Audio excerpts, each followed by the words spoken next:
कहते हैं हर लड़की अपने माँ बाप की लाडली होती है, लेकिन मैं वो लड़की थी जिसे जन्म लेते ही अपशगुन समझ लिया गया। मेरे अपने ही लोग मुझे देखकर मुंह फेर लेते थे और मैं हर रात भगवान से बस एक ही सवाल पूछती थी, हे भगवान, अगर तूने ही मुझे बनाया है तो फिर दुनिया मुझसे इतनी नफरत क्यों करती है। मुझे नहीं पता था कि मेरी आंखों से बहने वाले ये आंसू एक दिन मेरी जिंदगी को ऐसे मोड़ पर ले जाएंगे जहां मुझे अपनी ही एक गलती का पछतावा उम्र भर करना पड़ेगा। मेरा नाम कनिका है। मैं एक मिडिल क्लास फैमिली से आई थी। मेरे 5 बहन भाई थे और मैं तीसरे नंबर पर थी। मेरे पापा एक सरकारी विभाग में क्लर्क थे। हमारे घर में हद से ज्यादा ऐशो आराम तो नहीं था, लेकिन घर में किसी चीज की कमी भी नहीं थी। मेरे 2 भाई पुनीत और गौरव थे और 2 बहनें जानवी और सरिता। मेरे बाकी के बहन भाई काफी खूबसूरत थे। वे काफी गोरे थे और नैन नक्श भी तीखे थे, लेकिन मैं अपनी पूरी फैमिली में सबसे ज्यादा बदसूरत थी। मेरी रंगत काली थी और नैन नक्श भी बिल्कुल साधारण से भी ज्यादा बेकार थे। घर में मेरी पैदाइश पर कोई खुशी नहीं मनाई गई थी और जैसे जैसे मैं बड़ी होती जा रही थी, मेरी बदसूरती मेरे लिए एक मुसीबत बनती जा रही थी।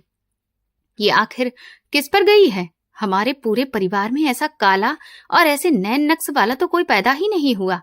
मेरी माँ अक्सर मुझे देखकर मुंह बनाती थी और उनकी आंखों में मेरे लिए हमेशा घृणा सी होती थी। जैसी भी है अब पैदा तो हो ही गई है ना, इसे कहीं फेंक तो नहीं देंगे ना। बस भगवान इसे अच्छी किस्मत दे, वरना ऐसी शकल के साथ तो इससे कोई शादी भी नहीं करेगा। मेरे पापा अक्सर मेरी तरफ बिना देखे ही इस तरह का जवाब देते और उनके ये जालिम शब्द मेरे दिल को चीर देते थे। मैं उस वक्त बहुत छोटी थी, लेकिन इन बातों का मतलब अच्छे से समझने लगी थी। मेरी बदसूरती की वजह से ही मेरे बहन भाई मेरा मजाक उड़ाते थे। कोई मुझे काली कलूटी कहता तो कोई मुझे बदसूरत कहता। घर का माहौल ऐसा था कि मेरी पहचान एक मजाक बन गई थी। अरे देखो, काली चुड़ैल आ गई है। ए, इधर मत आना, हमारे खिलौने भी तुम काले कर दोगी। मेरा बड़ा भाई पुनीत हंसते हुए मुझे धक्का देता और मैं गिरकर रोने लगती। रो मत काली कलूटी, तुम्हारे रोने से तो तुम और भी डरावनी लगती हो। ऐसा लगता है जैसे रात के अंधेरे में कोई भूतनी रो रही है। मेरी बड़ी बहन जानवी भी उसका साथ देती और पूरे घर में उनके हंसने की आवाज गूंजने लगती। मैं अपने आंसू पोंछती और एक कोने में छुपकर बैठ जाती। भैया, आप मुझे इस तरह से क्यों बुलाते हैं? मेरा नाम कनिका है, आप मुझे मेरे नाम से बुलाया करो, मैं रोते हुए रिक्वेस्ट करती। अपनी शक्ल देखी है तुमने शीशे में? नाम तो तेरा हमने वैसे ही तरस खाकर रख दिया था, वरना तेरा नाम तो काली होना चाहिए था। मेरा छोटा भाई भी ताना मारता। यहां तक कि मेरे अपने माँ बाप भी मेरी बदसूरती की वजह से मुझसे बिल्कुल प्यार नहीं करते थे। मुझे ये सब देखकर बहुत दुख होता था। एक दिन घर में कुछ मेहमान आए। इसे यहां से दूर ही रखना, क्योंकि अनीता जी आ रही हैं अपने बेटे के लिए जानवी को देखने। अगर उन्होंने इस काली को देख लिया तो हमारा सारा इंप्रेशन ही बिगड़ जाएगा। माँ ने सख्त अंदाज में कहा। माँ, मैं यहीं किचन में रहूंगी, बाहर नहीं निकलूंगी। आप ऐसे मत डांटिए, मैंने सहम कर जवाब दिया। खबरदार, जो तुमने अपनी ये गंदी शक्ल बाहर निकाली, मेहमानों के सामने हमारा तमाशा बन जाएगा। वे सोचेंगे कि इन खूबसूरत सी लड़कियों की ये डरावनी सी बहन कहाँ से आ गई। माँ ने मुझे किचन में धकेलते हुए कहा। बहन भाई सब आपस में बातचीत करते, हंसते खेलते, लेकिन मुझसे कोई भी बात करना पसंद नहीं करता था। अगर मैं कभी उनके पास जाकर बैठने की कोशिश करती तो वे उठकर चले जाते। कनिका, तुम किचन में जाकर माँ का हाथ बटाओ, तुम्हारे यहाँ बैठने से हमारा दिमाग खराब हो जाता है।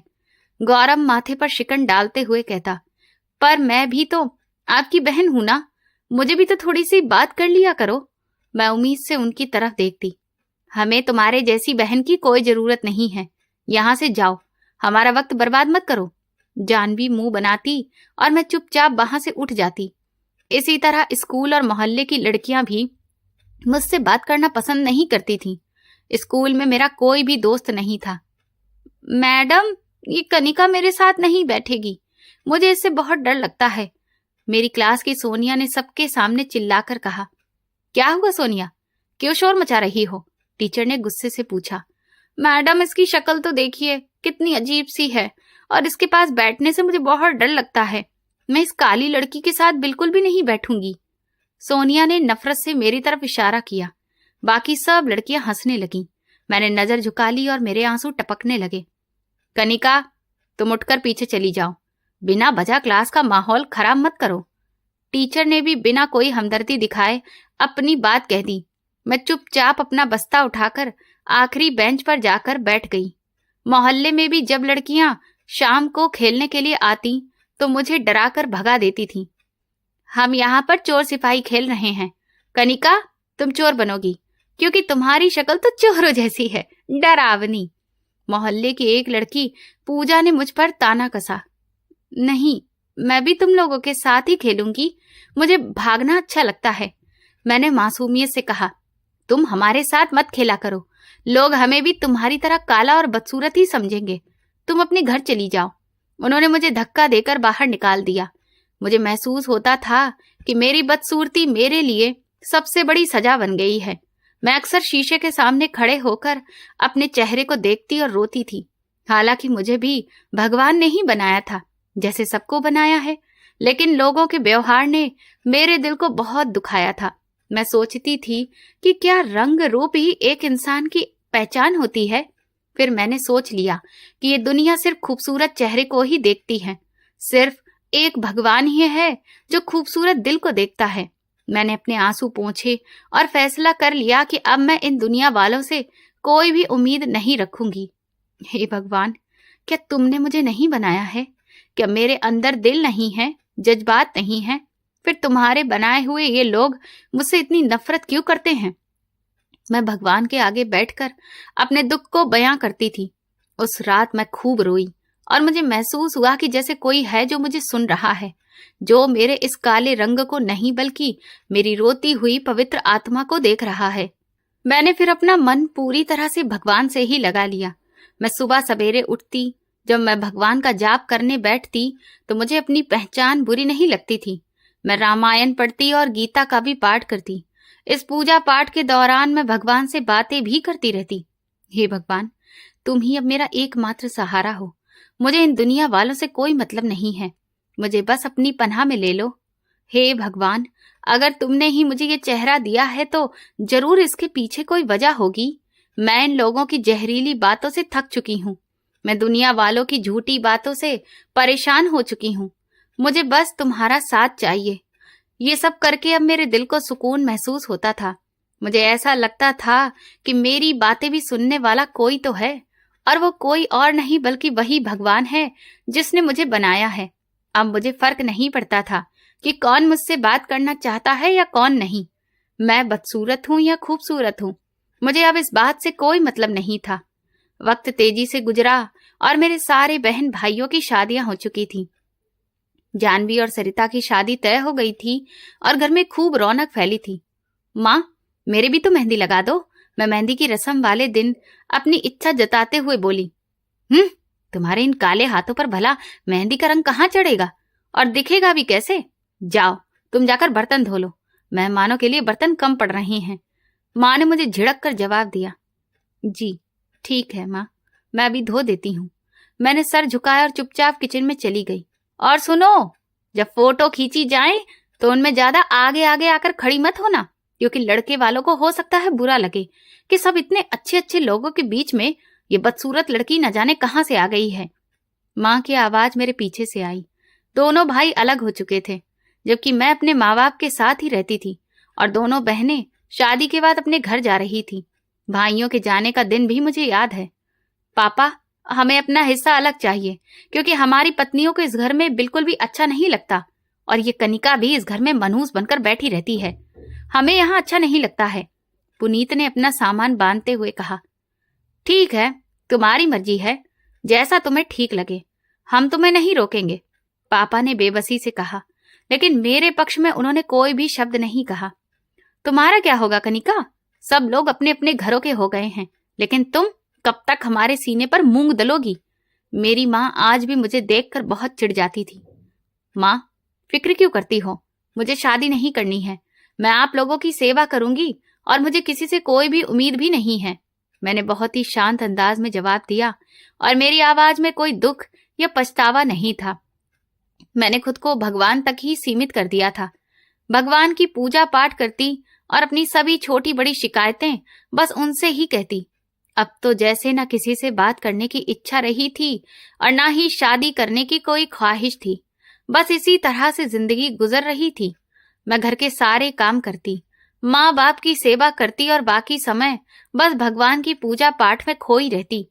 फिर एक दिन गीता का पाठ करते हुए मुझे एक श्लोक मिला। उसे पढ़ते हुए मुझे ऐसा लगा जैसे वो शब्द मेरे दिल में बस गए हों। उन शब्दों में एक अजीब सी शक्ति थी, एक ऐसी ऊर्जा थी जिसने मेरे अंदर के सारे अंधेरों को खत्म कर दिया हो।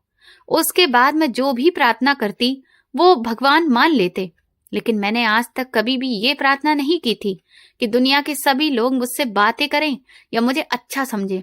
बस मैं हमेशा वही प्रार्थना करती जो किसी के फायदे के लिए होती। मैंने कभी भी अपने चेहरे को बदलने के लिए प्रार्थना नहीं की थी, क्योंकि मुझे अब अपने इसी चेहरे से प्यार था जो मुझे भगवान ने दिया था। एक दिन मोहल्ले की एक आंटी रोते हुए हमारे घर आईं। उनके बाल बिखरे हुए थे और वो बुरी तरह से हाँफ रही थी। कनिका बेटा, हमने सुना है कि तुम भगवान की दिन रात प्रार्थना में रहती हो। मेरे बच्चे के लिए भी प्रार्थना कर दो। वो इस वक्त जिंदगी और मौत के बीच में झूल रहा है। डॉक्टर ने जवाब दे दिया है और मेरे पास अब कोई भी रास्ता नहीं बचा है। आंटी ने मेरे हाथ पकड़ लिए और उनकी आंखों से आंसू गिरने लगे। अरे बहन जी, ये काली कलूटी क्या भगवान से प्रार्थना करेगी? इसकी तो अपनी खुद की किस्मत फूटी हुई है। अरे तुम किसी बड़े पुरोहित के पास जाओ, इसकी प्रार्थना से कुछ भी नहीं होने वाला। माँ ने हमेशा की तरह ताना मारते हुए कहा और बड़ी ही घृणा से मेरी तरफ देखा। माँ, मैं भले ही कोई बहुत बड़ी पंडित या पुरोहित नहीं हूं, लेकिन मैं भगवान से सच्चे दिल से प्रार्थना करके देखती हूँ। उनका दिल बहुत बड़ा है और मैं उसके लिए जरूर प्रार्थना करूंगी, मैंने नम्रता से कहा और फिर आंटी के हाथ एक बार फिर पकड़ लिए। अरे बहन जी, आपका तो दिमाग खराब हो गया है। इसकी प्रार्थना से आपका बेटा उल्टा मर ही जाएगा। जाइए आप यहाँ से और हमें अपना काम करने दीजिए। माँ गुस्से से बड़बड़ाती हुई अंदर चली गई। आंटी, आप बिल्कुल भी फिक्र मत करिए। मैं आज शाम को भगवान से सच्चे दिल से आपके बेटे के लिए प्रार्थना करूंगी। वो किसी से मुंह नहीं मोड़ता है। आप घर जाइए और तसल्ली रखिए। मैंने उन्हें दिलासा देकर वहां से भेज दिया। उस शाम मैंने खास तौर पर भगवान से प्रार्थना की और आंटी के बेटे के लिए उसकी जिंदगी मांगी। मेरा मन पूरी तरह से सिर्फ भगवान की भक्ति में ही लीन था। मैं उनसे प्रार्थना कर रही थी और आंसू मेरे चेहरे को भिगो रहे थे। हे भगवान, उस माँ की झोली भर दो और उसके बेटे को जिंदगी दे दो। तुम ही जिंदगी देने वाले हो, इसलिए उस बेचारी माँ पर रहम खाओ और उसके बच्चे को जिंदगी दे दो। मेरी तुम्हारे आगे कोई भी औकात नहीं है, लेकिन तुम्हारा दिल तो बहुत बड़ा है ना। मेरी छोटी सी प्रार्थना को सुन लो भगवान। अगले दिन वही आंटी मिठाई का डिब्बा लेकर हमारे घर आ गईं और उनकी आंखों में खुशी के आंसू थे। वो अंदर जैसे ही आईं तो मेरे पैर पड़ने लगी। तुम्हारी प्रार्थना भगवान ने सुन ली कनिका। मेरा बेटा रातों रात ठीक हो गया। डॉक्टर भी हैरान थे कि ये चमत्कार कैसे हो गया। ये सुनते ही माँ का मुंह खुला का खुला रह गया और पापा भी हैरानी से मुझे देखने लगे। मुझे खुद भी भरोसा नहीं हो रहा था कि भगवान ने मेरी प्रार्थना इतनी जल्दी सुन ली थी। मैंने खामोशी से मंदिर की तरफ देखा और हाथ जोड़कर दिल ही दिल में धन्यवाद अदा किया। आंटी के बेटे के सही हो जाने की खबर पूरे मोहल्ले में जंगल की आग की तरह फैल चुकी थी। अगले ही दिन हमारे घर के दरवाजे पर दस्तक हुई और जब माँ ने दरवाजा खोला तो बाहर मोहल्ले की 3-4 औरतें खड़ी थीं। आज हम कनिका से मिलने आए हैं बहन। हमने सुना है इसकी प्रार्थनाओं में बहुत असर है, एक औरत ने बेताबी से कहा और उसकी आंखों में एक अजीब सी चमक थी। माँ का चेहरा हैरत और उलझन से भर गया, क्योंकि जिन औरतों ने आज तक मुझसे कभी सीधे मुंह बुलाया तक नहीं था, वो आज मेरे लिए मेरे ही दरवाजे पर आकर खड़ी हो गई थी। अंदर आ जाओ, वो तो अपने कमरे में बैठी हुई है। माँ ने हिचकिचाते हुए रास्ता दिया और उनके चेहरे पर एक अजीब सी हैरानी छुपी थी। औरतें सीधा मेरे कमरे में आ गईं, जहां मैं अभी भी बैठकर रामायण पढ़ रही थी। उन्होंने आते ही मेरे हाथों को पकड़ लिया। बेटा, मेरे पति का कारोबार पूरी तरह से ठप हो गया है, रोटी के लाले पड़ गए हैं। भगवान के लिए तुम भी हमारे लिए प्रार्थना कर दो कि हमारी रोजी रोटी चलने लगे। एक औरत ने रोते हुए मेरे पैरों को हाथ लगाया और उसके चेहरे पर बहुत ही दर्द और बेबसी दिख रही थी। आंटी, आप ये क्या कर रही हैं? मैं तो एक बहुत ही तुच्छ सी प्राणी हूँ। बड़ा तो भगवान है, आप उससे ही मांगिए, क्योंकि एक वही है जो सबको देने वाला है। मैंने घबराकर अपने पैर पीछे किए और मेरे दिल में अजीब सी लहर उठी कि लोग मुझे क्या समझने लगे हैं। नहीं बेटा, तुम भगवान की सबसे बड़ी भक्त हो। तुम्हारी जुबान में बहुत ताकत है जो भगवान तक आवाज पहुंचा देती है। उस औरत ने गिड़गिड़ाते हुए जिद की कि मैं उसके लिए प्रार्थना करूं। मैं बेबसी से भगवान की तरफ देखने लगी और दिल ही दिल में वही खास श्लोक पढ़कर प्रार्थना करके कहा, हे भगवान, आपकी मुश्किलें आसान कर देगा। आंटी, आप ऊपर वाले पर भरोसा करिए और अपने घर जाइए। मैंने नरमी से उन्हें तसल्ली दी और मेरे अंदाज में भरोसा था जिसने उस औरत के चेहरे पर भी सुकून फैला दिया। 2 दिन के बाद वही औरत दौड़ते हुए हमारे घर आई। उसके हाथ में मिठाई का डिब्बा और एक एनवलप था। कनिका बेटा, तुम्हारी प्रार्थना ने तो चमत्कार ही कर दिया। मेरे पति को एक बहुत बड़ा ऑर्डर मिल गया है और हमारी सारी परेशानियां खत्म हो गई हैं। ये तुम्हारे लिए छोटी सी भेंट है। उस औरत ने खुशी से झूमते हुए वो लिफाफा मेरे हाथ में पकड़ा दिया जिसमें नोट भरे पड़े थे। उसकी आंखों में खुशी के आंसू भी दिख रहे थे। मैंने वो लिफाफा वापस करना चाहा, लेकिन माँ ने तेजी से आगे बढ़कर वो लिफाफा खुद पकड़ लिया। अरे बहन जी, ये तो सब भगवान की मेहरबानी है। कनिका सारा दिन भगवान के आगे पूजा पाठ करके आखिर आप लोगों के लिए ही तो प्रार्थना करती है। ये तो उसका अधिकार है। माँ ने लिफाफे को मजबूती से मुट्ठी में दबाते हुए कहा और उनकी आंखों में लालच की एक साफ चमक दिख रही थी। मुझे माँ की इस हरकत पर बहुत शर्मिंदगी हुई, लेकिन मैं चुप रही। धीरे धीरे ये बात चारों तरफ फैलने लगी कि उस कनिका की प्रार्थना भगवान हर हाल में सुनता है। अब दूर दूर से भी लोग अपनी बीमारी के लिए, अपनी परेशानियों के लिए अपनी प्रार्थना को मेरे पास लेकर आने लगे। कोई अपनी बेटी के रिश्ते के लिए रोता, तो कोई अपने किसी खास व्यक्ति की बीमारी से ठीक होने के लिए भीख मांगता। मैं सबके लिए प्रार्थना करती और भगवान की दया से सभी की मनोकामना पूरी हो जाती। लोग जाते हुए ढेर सारे पैसे, सोने के जेवर और कीमती भेंट मेरे कदमों में रख कर जाते। कनिका बेटी, आज तुम नाश्ते में क्या खाओगी? मैं तुम्हारे लिए देसी घी के पराठे और चाय बना दूं। एक सुबह माँ ने प्यार दिखाते हुए मुझसे पूछा और उनके चेहरे पर वो प्यार था जो मैंने अपनी पूरी जिंदगी में कभी नहीं देखा था। माँ, मुझे कुछ भी नहीं खाना है, मैंने व्रत रखा हुआ है, मैंने साफ अंदाज में कहा और मेरी आंखों में उनके उस बदले हुए प्यार के लिए कोई भी इंटरेस्ट नहीं था। अरे, व्रत तो तुम रोज ही रखती हो बेटा, अपना ख्याल भी रखा करो, ऐसे तो तुम कमजोर हो जाओगी और फिर इन गरीबों का भला कौन करेगा जो रोज तुम्हारे दरवाजे पर आते हैं। माँ ने मेरे माथे पर हाथ फेरते हुए कहा। उनके दिखावटी प्यार को देखकर मेरा दिल बुझ सा गया। मुझे समझ आ रहा था कि माँ को मुझसे नहीं बल्कि उन पैसों से प्यार हो गया है जो लोग मुझे देकर जाते हैं। पापा, जो कभी मेरी तरफ देखते भी नहीं थे, अब शाम को घर आते ही सबसे पहले मेरे कमरे में आते। बेटी, आज कितने लोग आए थे? कोई खास परेशानी तो नहीं हुई तुम्हें? तुम्हें किसी ने परेशान तो नहीं किया ना? पापा ने मेरे पास बैठते हुए बड़ी ही फिक्र जताते हुए पूछा और उनके हाथ में फलों का एक थैला था। नहीं पापा, सब ठीक था। लोग आते हैं, प्रार्थना करवाते हैं और फिर चले जाते हैं। मुझे भला कौन परेशान करेगा? मैंने रामायण की किताब को बंद करते हुए उन्हें जवाब दिया और उनकी आंखों में बिल्कुल भी नहीं झांका। ये देखो, मैं तुम्हारे लिए खास तौर पर कितने अच्छे अच्छे फल लाया हूँ। तुम सारा दिन बोलती रहती हो, तुम्हारा गला भी तो सूख जाता होगा, ये खाया करो। पापा ने वो फल मेरे सामने रख दिए और उनके चेहरे पर एक व्यवसायी जैसी मुस्कान थी।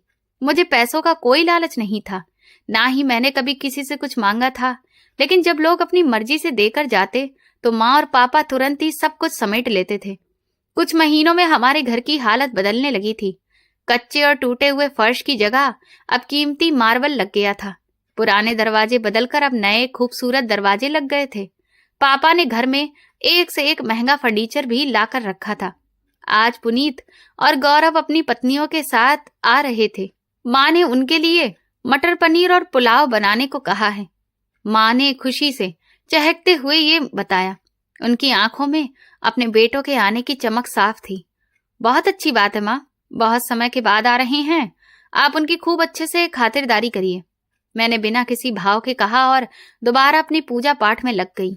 शाम को जब वो दोनों भाई अपनी पत्नियों के साथ आए तो उनका व्यवहार हैरान कर देने की हद तक बदला हुआ था। वो भाई जो मुझे काली चुड़ैल कहा करते थे, आज मेरे लिए काफी महंगे गिफ्ट्स लेकर आए थे।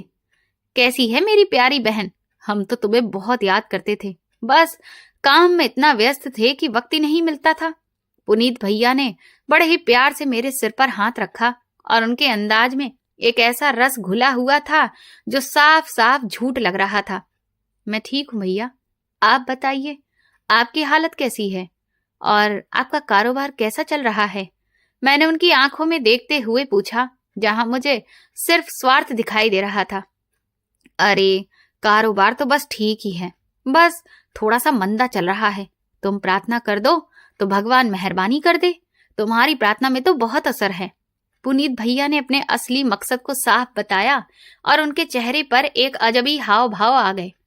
भगवान तो सबको ही तरक्की दे। मैं तो हर रोज पूजा के बाद अपने बहन भाइयों की बेहतरी के लिए प्रार्थना करती हूँ, मैंने जवाब दिया और फिर दिल में सोचा कि कैसे वक्त और दौलत इंसान को पूरी तरह से बदल कर रख देते हैं।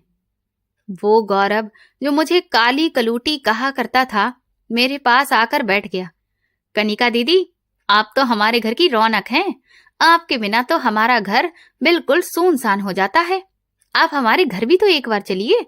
अरे, कुछ दिन वहां पर भी रहिए।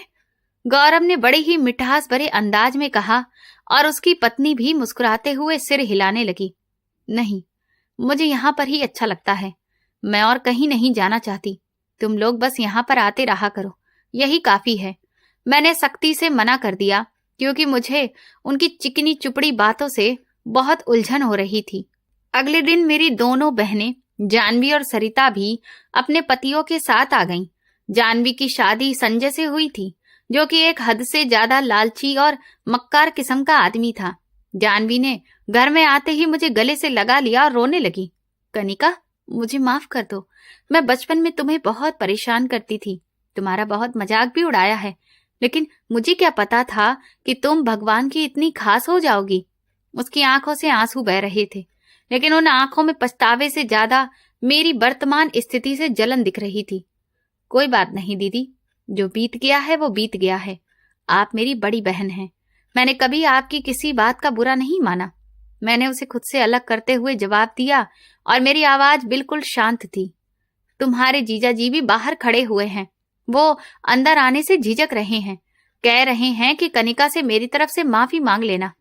जानवी ने दरवाजे की तरफ देखते हुए कहा और उनके चेहरे पर एक अजीब सी खुशी दिख रही थी। आप उनसे कहिए कि वो अंदर आ जाएं।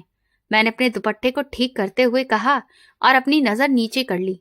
संजय जब घर में दाखिल हुआ तो उसकी नजर कीमती कालीन और घर के फर्नीचर पर थी। वो चारों तरफ ऐसे देख रहा था जैसे कि किसी खजाने को ढूंढ रहा हो। और कनिका, कैसी हो तुम? अरे वाह, भगवान की दुआ से घर तो बहुत ही अच्छा बनवा लिया है, संजय ने मेरे सामने सोफे पर बैठते हुए कहा और उसकी आंखों में एक लालची चमक साफ दिख रही थी। नमस्ते जिया जी। सब भगवान की मेहरबानी है। हम तो बस भगवान की दी हुई हर चीज पर उनका शुक्रिया अदा ही कर सकते हैं, मैंने ठंडे अंदाज में जवाब दिया, क्योंकि मुझे संजय की नजरें और उसका अंदाज कभी भी पसंद नहीं आता था। सुना है तुम्हारे पास लोग बड़ी दूर दूर से आते हैं और मुंह मांगा पैसा भी देकर जाते हैं। सच बात है, तुम्हारी तो लॉटरी ही लग गई है। संजय ने हंसते हुए एक बेहुदा सी बात कही और उसकी मक्कारी उसके चेहरे से टपक रही थी। लोग अपने भरोसे से आते हैं और जो देते हैं वो बस भगवान के नाम पर देते हैं। मैं कभी किसी से कुछ भी नहीं मांगती हूँ और ना ही ये कोई लॉटरी है। मैंने सख्त अंदाज में उसे टोक दिया और मेरी आंखों में गुस्सा साफ दिखने लगा। अरे अरे, तुम बुरा क्यों मानती हो? मेरा तो मतलब था कि भगवान ने तुम पर खास मेहरबानी की है। बस हमारे लिए भी कोई प्रार्थना कर दिया करो भाई, कि हमारे दिन भी बदल जाएं। उसने तुरंत ही अपना पैतरा बदला और सीधा बनने का नाटक करने लगा, लेकिन उसकी आंखों में वो लालच साफ दिख रहा था। मैंने चुप्पी साध ली और दोबारा से अपने कमरे में चली गई। अब हमारा घर एक दरबार की जैसा बन चुका था। सुबह से लेकर रात तक लोगों की भीड़ लगी रहती थी। घर में खूब दौलत आ रही थी, हर तरफ की सुख सुविधाएं मौजूद थी। मेरे साथ साथ मेरे माँ बाप की जिंदगी भी ऐशो आराम से गुजरने लगी थी। अब वही भाई बहन जो मुझसे बात करना तक पसंद नहीं करते थे, मेरा मजाक बनाते थे, मुझसे मिलने के लिए बेताब रहने लगे और मैं हमेशा उनकी भलाई के लिए प्रार्थना करती। अब सब लोग मुझे भगवान की खास भक्त समझने लगे थे, लेकिन मेरे अंदर का माहौल बिल्कुल अलग था। कभी कभी मुझे ऐसा महसूस होता कि जब इंसान सच में भगवान से अपना मन लगा ले तो उसे ये दुनियादारी की चीजें, ये ऐशो आराम की कोई भी इच्छा बाकी नहीं रह जाती है। हमारे घर में बहुत पैसा था। महंगे से महंगा फर्नीचर मेरे पापा ने लाकर रख दिया था। हर चीज की सुख सुविधा हो गई थी। सभी लोग जानते थे कि हमारे पास अब पैसों की कोई कमी नहीं है। रात के पिछले पहर जब सब लोग सो रहे होते, मैं भगवान के सामने बैठी रहती थी। भगवान, ये सब कैसी मुश्किलें हैं। ये लोग मुझे नहीं बल्कि इन सब चीजों से प्यार करते हैं जो तुमने मुझे दिया है। ये दौलत और इज्जत मुझे बहुत डरा रही है। मुझे दुनिया की मोह माया से बचा लो भगवान। मेरे आंसू गालों पर बहते रहते और मैं घंटों एक ही जगह पर बैठी रहती। दिन ब दिन लोगों की भीड़ बढ़ती ही जा रही थी और उसी हिसाब से पैसे भी आ रहे थे। माँ ने तो वही एक बड़ा सा बक्सा भी रख लिया था जिसमें वो सारे पैसे और जेवरात इकट्ठा करती थी। उन्हें मुझसे ज्यादा उस संदूक की फिक्र रहती थी। पापा ने अपनी नौकरी छोड़ दी थी और सारा दिन घर के बाहर लोगों को भीड़ में लगाकर उनसे नजराना लेने का काम संभाल लिया था। मेरी हैसियत अब इस घर में एक ऐसी मशीन की तरह हो गई थी जो उनके लिए सिर्फ पैसा छाप रही थी। कनिका, जल्दी से बाहर आ जाओ। एक बहुत बड़े सेठ जी आए हैं अपनी बीमार पत्नी के लिए प्रार्थना करवाने के लिए, और उन्होंने कहा है कि अगर उनकी पत्नी ठीक हो गई तो वो पूरी गाड़ी पैसों से भरी हुई देंगे। पापा एक दिन हाँफते हुए मेरे कमरे में आए और उनके चेहरे पर हैरानी की वजह से हवाइयां उड़ रही थी। पापा, मैंने आपको कितनी बार कहा है कि मुझे ये सौदेबाजी की बातें मत किया करिए। भगवान कोई इंसान नहीं है जो पैसों के बदले काम करेंगे। मैं तो बस प्रार्थना करूंगी, मानना या ना मानना बस भगवान की मर्जी है। मैंने गुस्से से पापा की तरफ देखते हुए कहा और मेरी आवाज गुस्से से कांप भी रही थी। तुम पागल हो गई हो क्या? इतना बड़ा आसामी अगर हाथ से निकल गया तो हम तो कहीं के भी नहीं रहेंगे।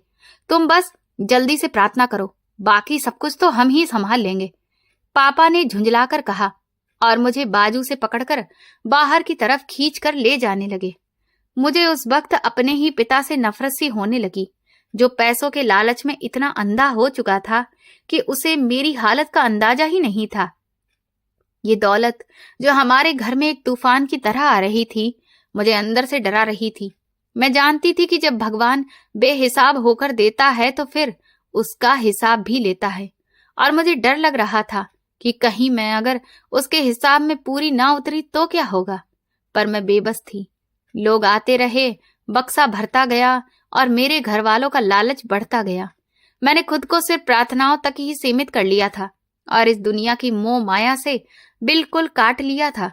मुझे नहीं पता था कि यही दौलत जो आज मेरे घर वालों का घमंड बनी हुई है, एक दिन ऐसी मुसीबत बनकर गिरेगी कि हमारी पीढ़ियां तक उसी आग में जलकर मिट्टी में मिल जाएंगी। घर का नक्शा पूरी तरह से बदल चुका था। पुरानी दीवारों की जगह ऊंची और पक्की दीवारें खड़ी हो गई थी। आंगन में कीमती गाड़ी खड़ी हो गई थी और सारी दुनिया की मोह माया इकट्ठी हो गई थी। कनिका, ये देखो, आज सेठ जी ने 50,000 का बंडल दिया है और साथ में ये सोने की अंगूठी भी दी है। पापा ने खुशी से चिल्लाते हुए पैसों का बंडल माँ के सामने रखा और उनकी आंखों में लालच अच्छे से चमक रहा था। अरे, ये तो सब भगवान की मेहरबानी है। मैंने तो अब एक नई तिजोरी भी खरीद ली है। अब तो सोना इतना हो गया है कि रखने की जगह भी नहीं बचती है। माँ ने अंगूठी को अपने हाथों में पकड़ा और उनके चेहरे पर एक अजीब सी चमक थी जो सरासर स्वार्थ से भरी हुई थी। माँ, आप लोग पैसे के अंधे हो चुके हैं क्या? ये पैसा किसी के भी साथ में नहीं जाता है। ये भगवान की अमानत है। इसे गरीबों में बांट दिया करिए। मैंने उनके पास आते हुए कहा और मेरी आवाज में दुख और उदासी दोनों शामिल थे। अपनी बकवास बंद करो कनिका। तुम्हें क्या पता गरीबी क्या होती है। हमने सारी जिंदगी धक्के खाए हैं। अब जब भगवान हमें अच्छे दिन दिखा रहे हैं तो तुम हमें ज्ञान बांटने के लिए आ गई हो। उन्होंने अपने माथे पर बल डालते हुए मुझे डांटा और फिर उन पैसों को तिजोरी में रखने लगी। कनिका, तुम बस अपना काम करो। तुम्हारा काम सिर्फ प्रार्थना करना है, वो तुम करती रहो। बाकी इन पैसों का क्या करना है क्या नहीं, वो हम तुमसे ज्यादा अच्छे से जानते हैं, पापा ने ठंडे अंदाज में कहा और फिर मुझसे नजर चुराने लगे। मुझे उनकी इस हालत पर रोना आ रहा था।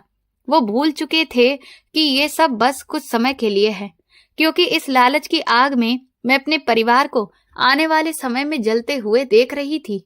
कुछ दिन के बाद जानवी दीदी और संजय जीजाजी हमारे घर पर रहने के लिए आए। संजय की नजरें हमेशा घर की कीमती चीजों को निहारती रहती। पापा जी, अरे आपने तो बिल्कुल महल बना दिया है, लेकिन देखिए इतना पैसा और सोना घर में रखना सुरक्षित नहीं है, आजकल बहुत खतरा बना रहता है। संजय ने सोफे पर बैठते हुए पापा से कहा और उसकी नजरें सीधा उनके चेहरे पर टिकी थी। अरे संजय बेटा, तुम फिक्र मत करो, मैंने बहुत ही मजबूत तिजोरी बनवाई है, और वैसे भी इस मोहल्ले में सभी लोग जानते हैं कि ये कनिका का घर है, कोई भी यहाँ पर बुरी नजर डालने की हिम्मत नहीं कर सकता, पापा ने गर्व करते हुए सीना चौड़ा करते अंदाज में कहा, और माँ भी मुस्कुराने लगी। फिर भी पापा जी, आपको सावधानी तो बरतनी चाहिए ना, आखिर तिजोरी किस कमरे में रखी है आपने, मैं भी तो देखो जरा कि वो कितनी मजबूत है। संजय ने बड़ी ही मक्कारी से बात को घुमाया और उसके अंदाज में एक छुपी हुई उत्सुकता थी। वो तो मैंने हमारे सोने वाले कमरे में रखी है और उसकी चाबी हमेशा मेरी जेब में रहती है, उसे कोई हाथ भी नहीं लगा सकता। पापा ने बड़े ही घमंड के जज्बातों के साथ पूरा राज बता दिया, लेकिन संजय की नीयत की भनक तक नहीं लग पाई। मैं दरवाजे के पास खड़ी उनकी बातें सुन रही थी और संजय के चेहरे पर उभरने वाली शैतानी मुस्कुराहट ने मेरे दिल में खतरे की घंटी बजा दी। संजय जीजा जी, आपको हमारे घर की सुरक्षा की फिक्र करने की इतनी जरूरत नहीं है, हम अपने माल की हिफाजत खुद ही कर सकते हैं, मैंने अंदर दाखिल होते हुए कड़े अंदाज में कहा और मेरी आंखें सीधा उसकी आंखों पर गड़ी हुई थी। अरे कनिका, तुम तो नाराज हो गई हो, मैं तो बस हमदर्दी के नाते से पूछ रहा था, आखिर तुम मेरी भी तो कुछ लगती हो, और ये मेरा भी अपना घर है। वो तुरंत ही गड़बड़ा गया और उसने अपनी अंदर की मक्कारी को छुपाने के लिए हंसना शुरू कर दिया। हमदर्दी तो अच्छी चीज है, लेकिन हद से ज्यादा उत्सुकता अक्सर इंसान को गलत रास्ते पर लेकर जाती है। आप अपने व्यवसाय पर ध्यान दें तो ज्यादा बेहतर होगा। मैंने दो टूक शब्दों में उसे चुप रहने का इशारा दिया और फिर अपने कमरे में निकल गई। जानवी दीदी भी माँ के पास बैठकर उनसे जेवरों की फरमाइश कर रही थी। वो दोनों बहनें जिन्हें कभी मेरे पास बैठने से घिन आती थी, आज मेरे ही लाए हुए पैसों पर ऐश कर रही थी। माँ, मुझे वो भारी वाला सोने का सेट दे दो, मेरी ननद की शादी आ रही है, मैं वही पहनकर जाऊंगी तो सबकी आंखें फटी की फटी रह जाएंगी। जानवी ने माँ के कंधे पर हाथ रखते हुए लाड़ जताते हुए कहा और उसकी आंखों में लालच चमक रहा था। अरे तुम ले लेना बेटा, वो कौन सा मैं ऊपर अपने साथ लेकर जाऊंगी, सब कुछ तेरा ही तो है। बस तू ये बात कनिका को मत बताना, क्योंकि वो कहीं इस बात का बतंगड़ ना बना दे।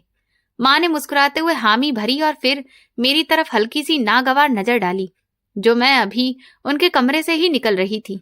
माँ, कनिका तो बस जलती रहती है, वो खुद तो कुछ पहन नहीं सकती क्योंकि उस पर कुछ जचता ही नहीं है, इसीलिए वो चाहती है कि हम भी कुछ ना पहने। जानवी ने बड़े ही जहरीले अंदाज में ताना मारा और उसके चेहरे पर नफरत दिखने लगी। मेरे पैर वहीं पर रुक गए और दिल में एक टीस उठी। उन्होंने मेरे पैसों से सब कुछ ले लिया था, लेकिन उनके दिलों में मेरे लिए नफरत और घृणा आज भी वहीं की वहीं थी। जानवी दीदी, मैं किसी से भी नहीं जलती हूँ, मुझे इन दुनियादारी की चीजों से कोई इच्छा नहीं है, लेकिन याद रखिए, आज जिन पैसों पर आप घमंड कर रहे हैं ना, एक दिन वही आग बनकर खुद आपको जला देंगे। मैंने पलटकर जवाब दिया और उनकी तरफ देखे बिना ही वापस अपने कमरे में चली गई। मेरी बात सुनकर जानवी का चेहरा गुस्से से लाल हो गया, लेकिन वो कुछ बोल नहीं पाई। उस रात मुझे नींद नहीं आ रही थी, मेरे दिल में एक अजीब सी बेचैनी और घबराहट थी। मैं बार बार करवटें बदल रही थी और मुझे ऐसा लग रहा था जैसे कोई बहुत बड़ी मुसीबत हमारे घर की तरफ बढ़ रही है। हे भगवान, मेरे दिल को कुछ आराम दो। मुझे क्यों ऐसा लग रहा है कि जैसे हम किसी तूफान में फंसने वाले हैं। मुझे इन लोगों की नीयतों से बहुत डर लग रहा है। मैंने उठकर एक बार फिर से भगवान के आगे हाथ जोड़कर प्रार्थना करना शुरू कर दिया। मेरी आंखों से आंसू निकलने लगे और मैं अपने भगवान से उनकी कृपा मांग रही थी। अगली सुबह पुनीत और गौरव भी घर आ गए। उनकी नजर भी उस बक्से और तिजोरी पर जमी हुई थी। वो पापा से अपना हिस्सा मांगने के लिए आए थे। पापा, हमने सुना है कि घर में काफी पैसा हो गया है। हमारा कारोबार तो डूब गया है। आप हमें कुछ पैसे दे दीजिए ताकि हम भी अपना कारोबार दोबारा से खड़ा कर सके। पुनीत ने नाश्ते की टेबल पर धीरे से कहा और उसकी नजर झुकी हुई थी, लेकिन अंदाज में तोल मोल था। हाँ पापा, आप सारा पैसा तिजोरी में बंद करके क्यों बैठे हैं? अरे, हम आपके बेटे हैं, हमारा भी तो इन पैसों पर कुछ अधिकार है या नहीं? गौरव ने भी अपने भाई की हाँ में हाँ मिलाई और बड़े ही तंज भरे अंदाज में कहा, खबरदार, जो किसी ने भी मेरी तिजोरी की तरफ आंख उठाकर देखा, ये पैसा मेरी बेटी की कमाई है और इस पर सिर्फ मेरा और मेरी पत्नी का हक है। तुम लोग तो हमें छोड़कर चले गए थे ना, अब किस मुंह से मांगने आ गए हो? पापा ने गुस्से से कहा और उनका चेहरा लाल हो गया। उनके लालच ने उन्हें अपने ही बेटों के खिलाफ कर दिया था। पापा जी, गुस्सा मत करिए, या आपके ही तो अपने बेटे हैं, उनकी मदद करना आपका फर्ज बनता है। आखिर इतना पैसा लेकर कहाँ जाएंगे आप? संजय ने बीच में दखल अंदाजी करते हुए बड़े ही नरमी से कहा और उसकी आंखों में गहरी साजिश दिख रही थी।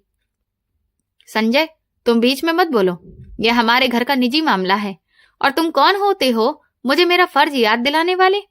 पापा ने संजय को झिड़क दिया और संजय का चेहरा उतर गया। मैं ये सब तमाशा खामोशी से देख रही थी। वो पैसा जो लोगों के विश्वास और खुशी से आया था, वो मेरे घर में नफरत की दीवारें खड़ी कर रहा था। हर किसी की आंखों में मुझे लालच और मक्कारी नजर आ रही थी। संजय की बेइज्जती ने उसके अंदर एक अजीब सी आग भड़का दी थी। उस रात मैंने संजय और जानवी को आंगन में खड़े हुए कुछ बातचीत करते हुए देखा। जानवी, तुम्हारा बाप तो 1 रुपया भी अपनी जेब से निकालने को तैयार ही नहीं है। वो सारा पैसा उस कनिका पर ही लुटा देगा और तुम बस देखती रह जाओगी। संजय ने जानवी के कानों में जहर घोला और उसकी आंखों में एक शैतानी चमक आ गई। तो इसमें मैं क्या करूं संजय? पापा ने तिजोरी की चाबी अपने गले में लटका रखी है और रात को दरवाजा भी अंदर से बंद करके सोते हैं। जानवी ने बेबसी और लालच के मिले जुले भाव के साथ जवाब दिया और फिर इधर उधर देखने लगी।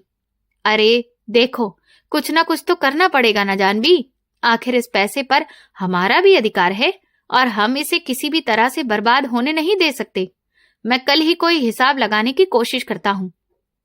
संजय ने गुस्से में मुट्ठी बंद करते हुए अपने भयानक इरादों को दिखाया और उसकी आंखों में वहशियत उतर आई थी। मैं खंबे के पीछे छुपकर सब सुन रही थी। उनकी बातें सुनकर मैं बुरी तरह से कांप गई। मेरा अपना बहनोई मेरे ही घर में चोरी का प्लान बना रहा था और मेरी बहन उसका साथ दे रही थी। मुझे समझ में नहीं आ रहा था कि मैं पापा को बताऊं या चुप रहूं। अगर मैं पापा को बताती तो वो कभी भी भरोसा नहीं करते, क्योंकि वो संजय को अपना सबसे बड़ा शुभचिंतक समझते थे और जानवी तो उनकी लाडली बेटी थी। कनिका, तुम जाग रही हो? क्या कर रही हो यहाँ अंधेरे में? जाओ अंदर जाकर सो जाओ। माँ की अचानक से आवाज आई तो मैं चौंक गई और संजय और जानवी भी घबराकर अलग हो गए। कुछ नहीं माँ, मैं बस जा ही रही हूं अंदर। मैंने एक ठंडी नजर संजय पर डाली जिसके चेहरे पर चोरी पकड़े जाने का डर दिख रहा था और मैं चुपचाप अपने कमरे में चली गई। अगले 2 दिन बहुत भारी गुजरे।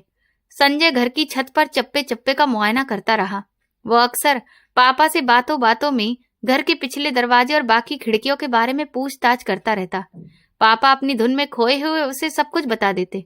मुझे महसूस हो रहा था कि तूफान बिल्कुल हमारे सर पर खड़ा है और किसी भी वक्त हम पर टूट सकता है।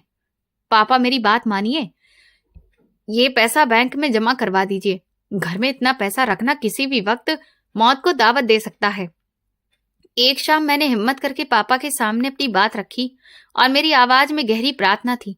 तुम पागल हो गई हो क्या? बैंक वाले तो टैक्स काट लेते हैं। मुझे ये पैसा अपने सामने ही रखना है। तुम बस अपने काम से काम रखो। पापा ने मुझे सख्ती से डांट दिया और दोबारा पैसों की गिनती में लग गए। उनकी इस झिड़की ने मेरे अंदर की सारी उम्मीदों को खत्म कर दिया। मैं जानती थी कि अब जो होने वाला है उसे कोई भी नहीं रोक सकता। मैं खुद को पूरी तरह से भगवान के हवाले कर चुकी थी और अपनी पूजा पाठ में खो गई थी।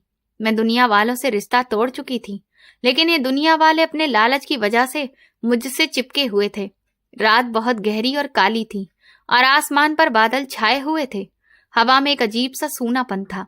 घर में सब गहरी नींद में सो रहे थे। मैं अपनी माला फेर रही थी। दिल लगातार तेज धड़क रहा था और अंदर से आवाज आ रही थी कि आज की रात कोई साधारण रात नहीं है। संजय और जानवी आज शाम ही अपने घर वापस गए थे और उनके जाने के बाद घर में एक अजीब सी खामोशी पसरी थी। मैं माला फेर रही थी और मेरी आंखों से लगातार आंसू बह रहे थे। मुझे नहीं पता था कि कुछ ही घंटों के बाद मेरी जिंदगी में एक ऐसा भूकंप आने वाला है जो मेरी इज्जत, मेरे आत्मविश्वास और मेरे परिवार की सारी संपत्ति छीन लेगा। मेरी वो प्रार्थनाएं जो अब तक लोगों की जिंदगी को बेहतर बना रही थी, आज मेरी अपनी जिंदगी का सबसे बड़ा इम्तिहान बनने वाली थी। मैंने आंखें बंद कर लीं और तेजी से माला फेरने लगी, लेकिन बाहर अंधेरे में कोई था जो हमारी बर्बादी का पूरा जाल बुन चुका था। रात का पिछला पहर था और मैं अपनी पूजा पाठ में व्यस्त थी। पूरा घर गहरी नींद में था और अंधेरा पसरा था।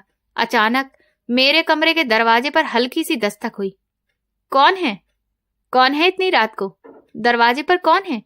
क्या माँ आप हो? मुझसे कुछ काम है क्या?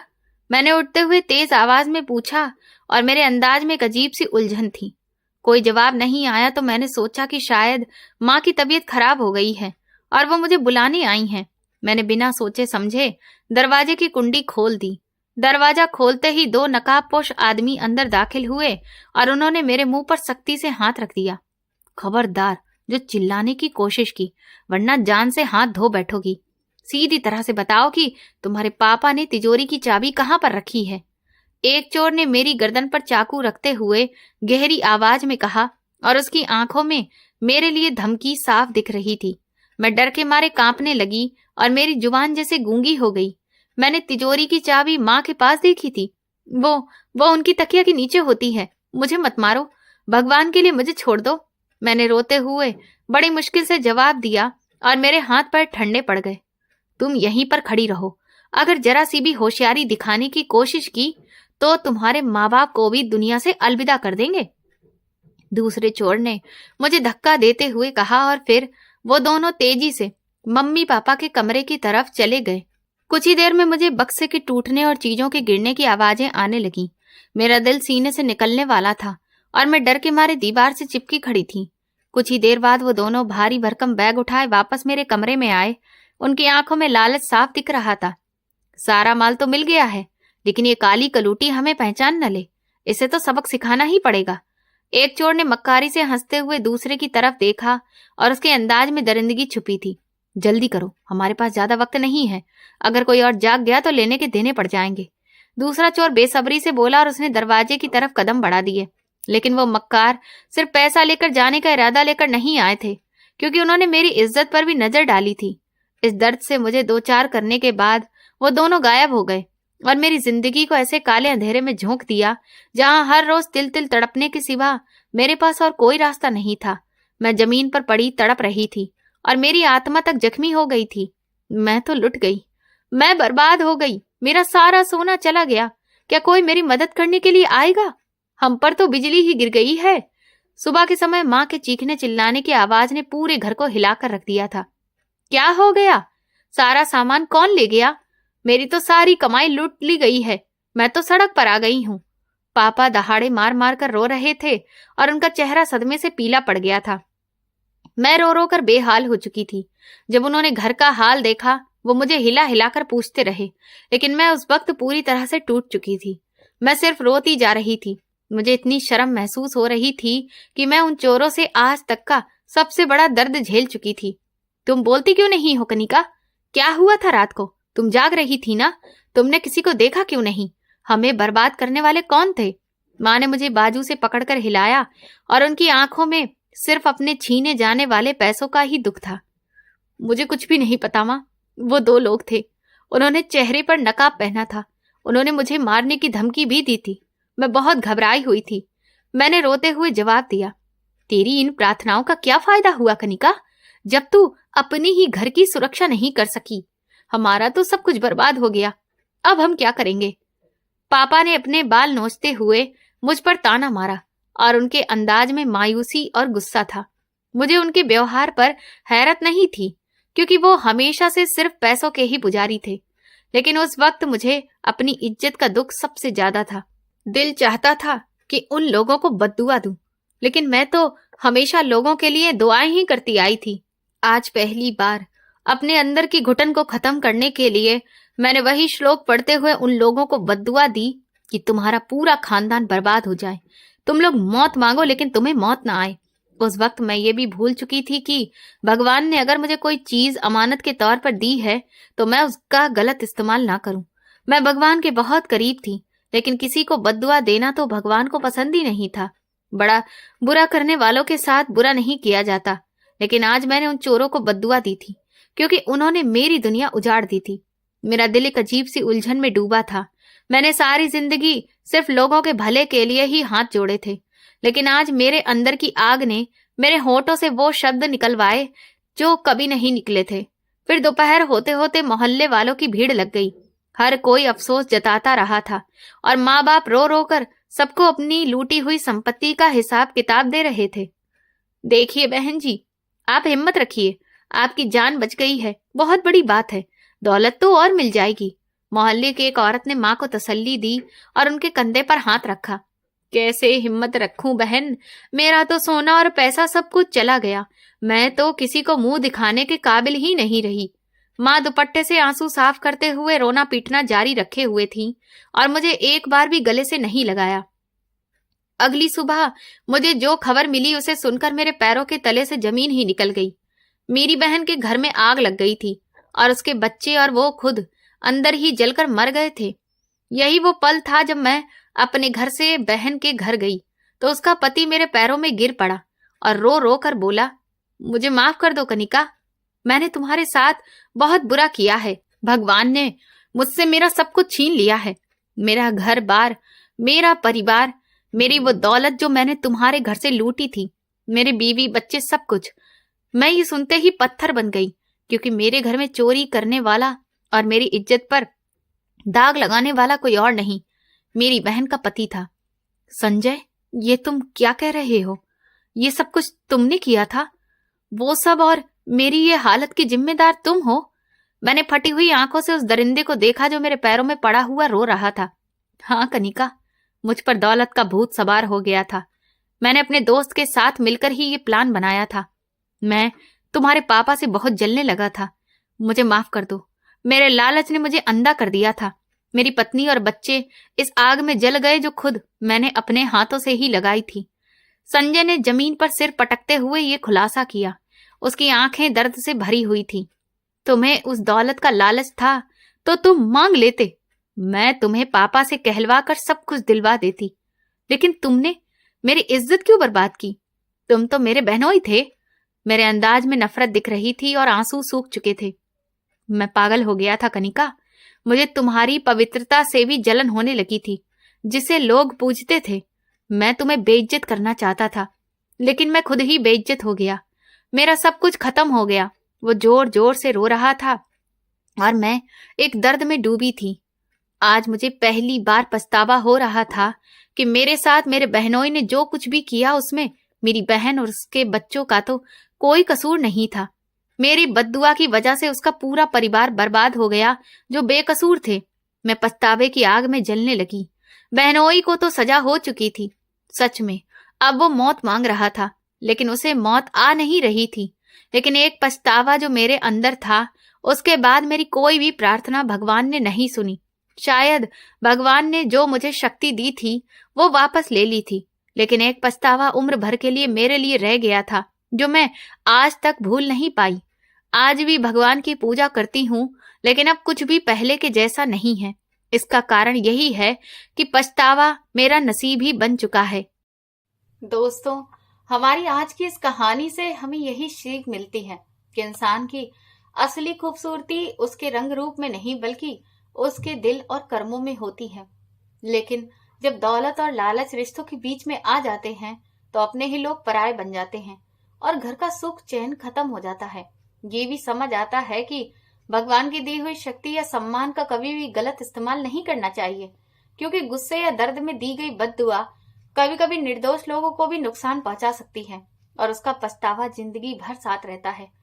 सबसे बड़ी सीख यही है कि इंसान को हमेशा विनम्र रहना चाहिए, लालच से दूर रहना चाहिए और चाहे कितनी भी पीड़ा हो, अपने दिल में नफरत या बदले की भावना को जगह नहीं देनी चाहिए, क्योंकि वही एक पल की गलती पूरी जिंदगी का बोझ बन जाती है। तो दोस्तों, अगर आपको आज की हमारी ये कहानी पसंद आई है तो प्लीज आप किस शहर से ये कहानी सुन रहे हैं, दोनों ही चीजें हमें कमेंट करके जरूर बताएं। वीडियो को लाइक करें, हाइप दें और ज्यादा से ज्यादा शेयर करें। चैनल पर नए हैं तो सब्सक्राइब करें और नोटिफिकेशन बेल दबाएं ताकि अगली अपडेट सबसे पहले आपको मिले। आज की ये कहानी पूरी तरह से काल्पनिक है। इसका उद्देश्य केवल मनोरंजन और एक सामाजिक संदेश को देना है। इस कहानी के सभी पात्र, स्थान और घटनाएं काल्पनिक हैं। यदि इसका किसी भी व्यक्ति, स्थान या घटना से कोई भी समानता पाई जाती है तो उसे मात्र एक संयोग समझा जाए। इस कहानी का उद्देश्य किसी की भी भावनाओं को ठेस पहुंचाना या अंधविश्वास को बढ़ावा देना नहीं है, बल्कि जीवन से जुड़ी एक सच्ची सीख देना है। धन्यवाद।